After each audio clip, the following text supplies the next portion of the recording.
Welcome to another helping of my favorite foods. I'm your chef, Christine Cushing. Come on in, welcome. This timeless classic instills fear in so many, so I want to help you slay the souffle. With my pro tips, you'll be getting rave reviews every single time. Get ready for express chocolate souffle.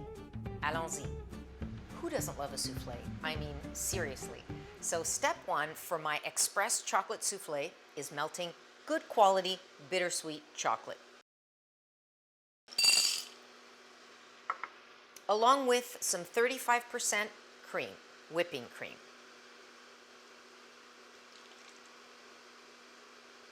Now I don't want to touch this, stir it, look at it, do anything. It's on very low heat and my bowl is not touching the surface of the water, and that's going to give me a nice, even, gentle melt. Let's talk souffle. Souffle and I go way back. I mean, we're really old friends. So I wanted to share all the great tips that I've learned over the years, going way back first to culinary school in Paris, École de Cuisine La Varenne. And then my first job in the kitchen was at the Four Seasons Hotel, where guess what my job was? Making souffles. So I've made a few. Now we're gonna butter the ramekins. And I've got a tip on pretty much all that's gonna happen today.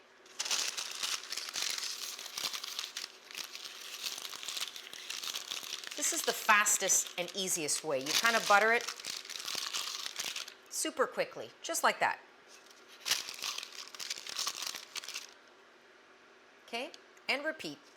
Now, super important next step is to sugar the ramekins.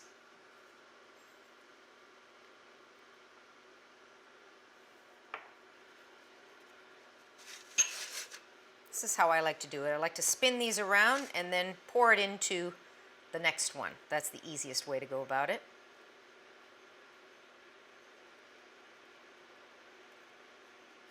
Then I just tap out the excess. I don't want bits of sugar in there. Buttered, sugared ramekins on standby. Let's have a look at the chocolate. So here, I haven't touched it at all, but I can see that the chocolate is melted, and I'm just going to stir it now to blend.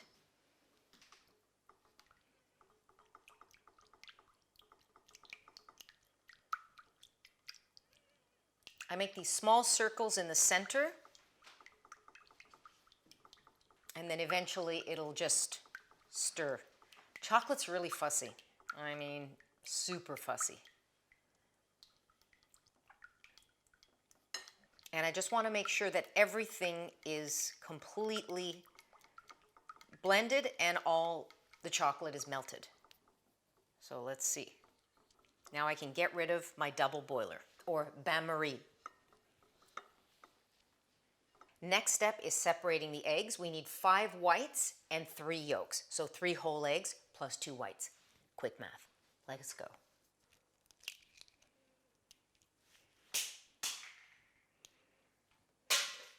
A good way to separate eggs is with your hands, because the shells tend to be sharp.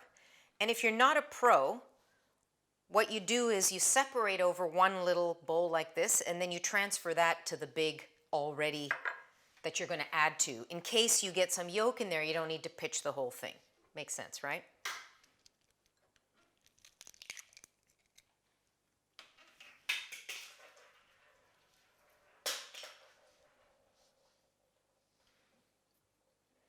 And while the chocolate is still warm, I'm now going to add these yolks to it because I want them to just start to cook in the hot chocolate. I'm going to stir these a bit.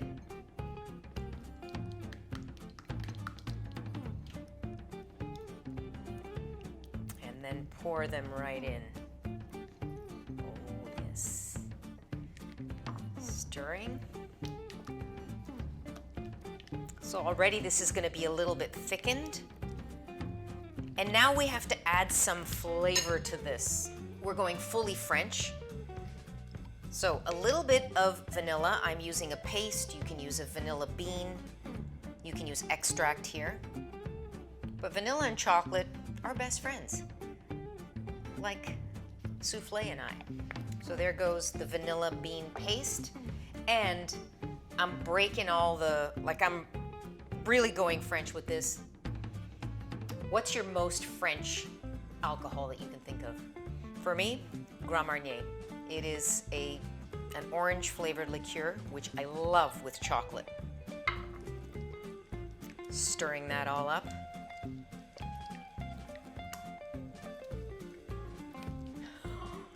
Chocolate and Grand Marnier. Ridiculous, seriously. Oh boy, look at the silkiness on this baby. Now going back to École de Cuisine La Varenne, that was the culinary school I went to in Paris. I mean, it was an amazing journey. That's where this recipe comes from. So the French, Parisians in specific, know how to make a souffle. So at this point, why do you want to make a souffle and what's so phenomenal about it? I mean, you want to impress someone, make a souffle. They will be doing backflips and going, wow, you made this. You want to show some culinary muscle, make a souffle. You want to make a romantic dinner, make a souffle. I mean, hello, make one. I want to set my oven to temperature now, 425, no convection. So now it's time to bake our souffles. I'm going in with the 5 egg whites. And by the way, egg whites whip better when they're older and when they're at room temperature. It's just the way that it is. Now, being a French dessert, this does not have a lot of sugar. We're talking 70 grams or 1/3 of a cup to 5 egg whites.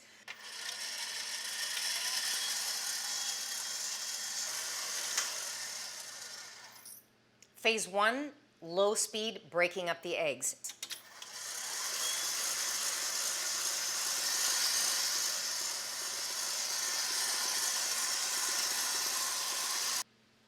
So you see how it's starting to hold? That's the time when you start adding sugar. When I was in the basement of the Four Seasons hotels making these, the difficulty was knowing when to start adding the sugar because I was young and I was running around and there was a million things going on. If you add it too soon, you're not going to get a good meringue. So this is when you start adding. Slowly.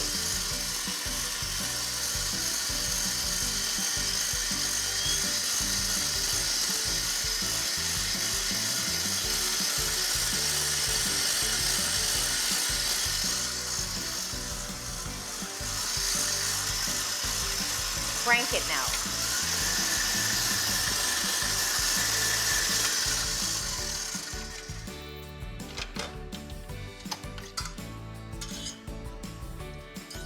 So let's see where we're at. So you can see this is starting to hold peaks, but they're not firm enough yet. Half a minute left.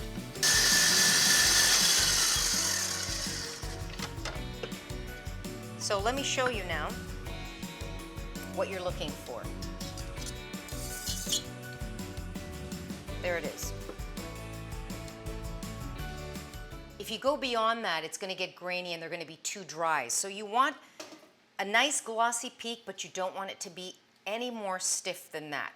That's a bit of a misconception too. You want that egg white to have this peak, but not any more than this. That's what I'm looking for.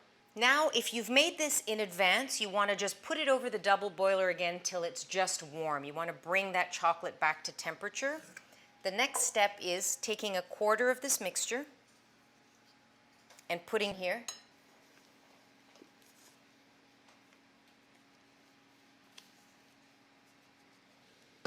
So this first 1/4 that I add, I like to stir that in fairly evenly, like just give it a nice stir. Don't be too delicate at this point.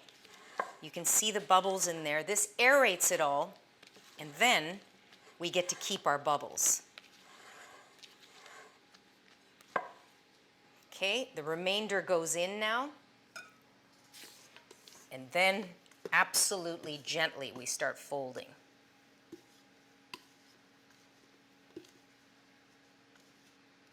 Okay, all the way up and over and turning and gently but quickly.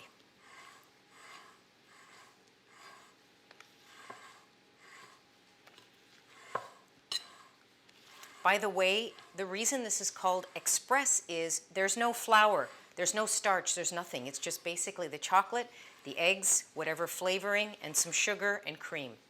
That's it.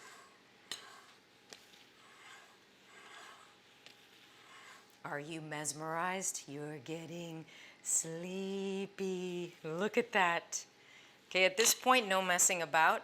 Now it's got to go into the prepared molds. No licking the spoon.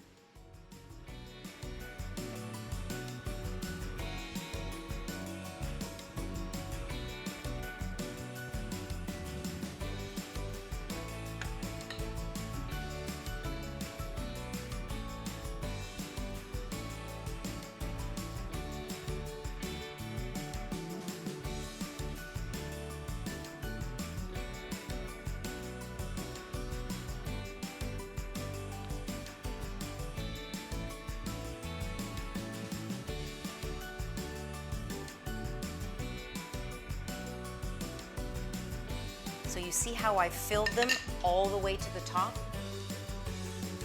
That's very important. Now, here's what we're gonna do. I've got these all on a tray. Oven is set, 425. We're gonna do a little experiment. So,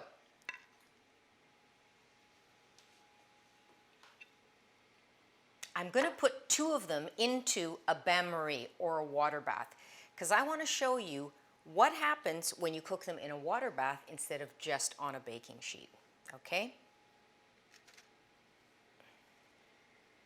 Same temperature. Let's see how long it takes. Be very quiet. Souffles are going in. Shh.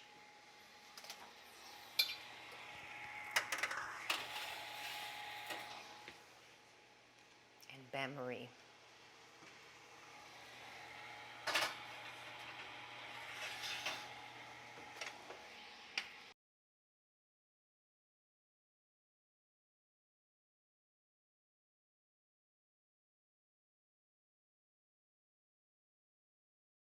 All right, 17 minutes. Wait till you see what's going on here.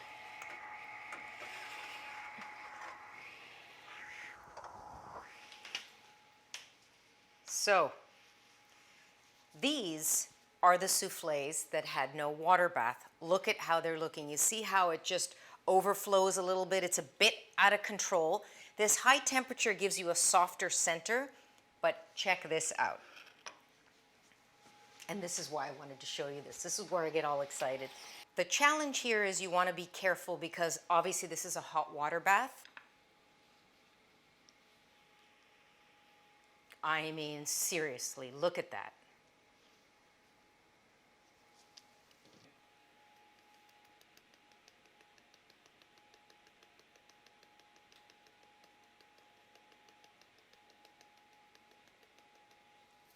Do you see the difference? Is that not crazy?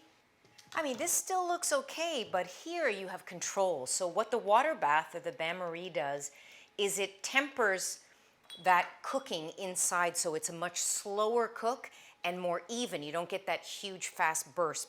Look at how fantastic they are. Now to take it even more over the top, a little crème anglaise with just a touch of Grand Marnier in it.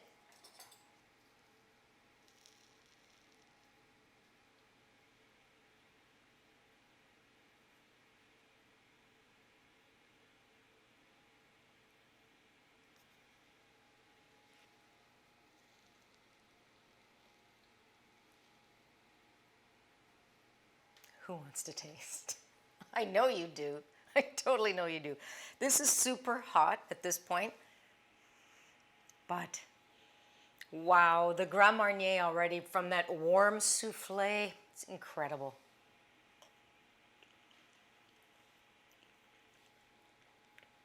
Oh boy, I close my eyes and I'm back in Paris having this souffle. How incredible, especially with that crème anglaise. Look at that. And the Grand Marnier. But did you see how amazing it is with those 2 different ways? Now in the hotel, I always made it in this hotel pan with the water because I had less ability to control it. I was doing it on the line. There were chefs all over the place running around. I don't even know how I did it actually. Let me taste one more. I mean, that checks all the boxes. If you make this for someone, they're gonna be like, wow, wow, and wow. 10s across the board. So thank you so much for joining me on another helping of my favorite foods, debunking some of the myths, giving you some technical insight, and perfecting, slaying the souffle. Look at that.